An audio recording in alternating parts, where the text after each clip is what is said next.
PSD educations channel میں آپ تمام کا خیر مقدم ہے۔ امید کرتے ہیں کہ آپ کو یہ ویڈیو پسند آئی۔ آج ہم دیکھنے جا رہے ہیں کمار بھارتی 10ویں جماعت کا 10واں سبق بادشاہ عقل و دل کے سوال جواب آج دیکھنے والے سبق کے حوالے سے ذیل کی سرگرمیاں مکمل کیجیے۔ بادشاہ کا نام لکھیے۔ بادشاہ کے لیے استعمال کیے گئے صفاتی ناموں میں سے دو نام تحریر کیجیے۔ بادشاہ کے لیے استعمال کیے گئے صفاتی نام عالم پناہ، ذل، سبحان اللہ۔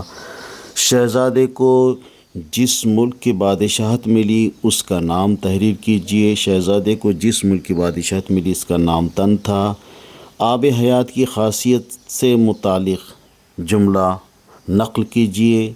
اب یہاں پر دیا گیا ہے آب حیات کی خاصیت سے متعلق جملے۔ جو کنیو آب حیات کو پیوے گا۔ بادشاہ کے جاسوس کی خوبیوں کو اپنے الفاظ میں بیان کیجیے۔ جواب میں بادشاہ کا جاسوس ہرگز ہر جگہ جا سکتا تھا، اسے سب جگہ کی خبر تھی، جہاں کوئی نہ جا سکا وہاں وہ گیا۔ بادشاہ کے جاسوس کا نام لکھیے۔ اس کا نام تھا نذر۔ آب حیات کی تلاش میں کی جانے والے کا نام لکھیے۔ آب حیات کی تلاش۔ آب حیات کا قصہ پڑھنے والے کے بارے میں لکھیے۔ آب حیات کا قصہ پڑھنے والا بادشاہ کا پرانا دوست تھا، فصاحت اور بلاغت کے ساتھ۔ نصر من اللہ والفتح والقریب، اس آیت کی سورت کا نام تحریر کیجیے۔ سورۃ النفس کی 13ویں آیت۔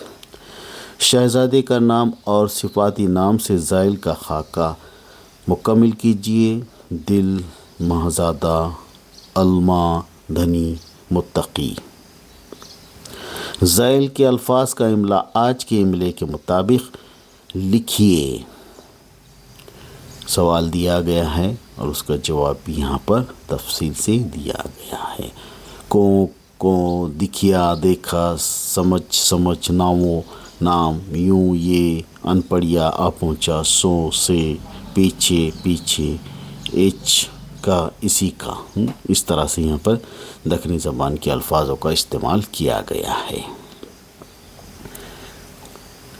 ہم معنی الفاظ خدا کا سایہ، ذل الہی، منفرد فائق، پڑھیا، دوست ندیم، لالچ طمع، منشد بیر، رہبر، رہنما خضر۔ داستان کی مدد سے خاکہ مکمل کیجیے۔ دل، بادشاہ کی مجلس کے آلات، موسیقی، کمباج، تنبور، قانون۔ آب حیات سے متعلق رواں خاکہ مکمل کیجیے۔ یہاں سوال پورا دیا گیا ہے، چوکن میں آپ کو بھرنا ہے اور وہ جواب بھی یہاں پر دوسرا خضر، اس جگ میں دنیا میں جینا، اس طرح سے۔ اگر ویڈیو پسند آئی ہے تو اسے لائک کیجیے، شیئر کیجیے اور سبسکرائب کیجیے، کمنٹس کیجیے تاکہ ہر نئی ویڈیو آپ تک بآسانی سے پہنچ سکے۔ اللہ آپ کا حامی و ناصر ہو۔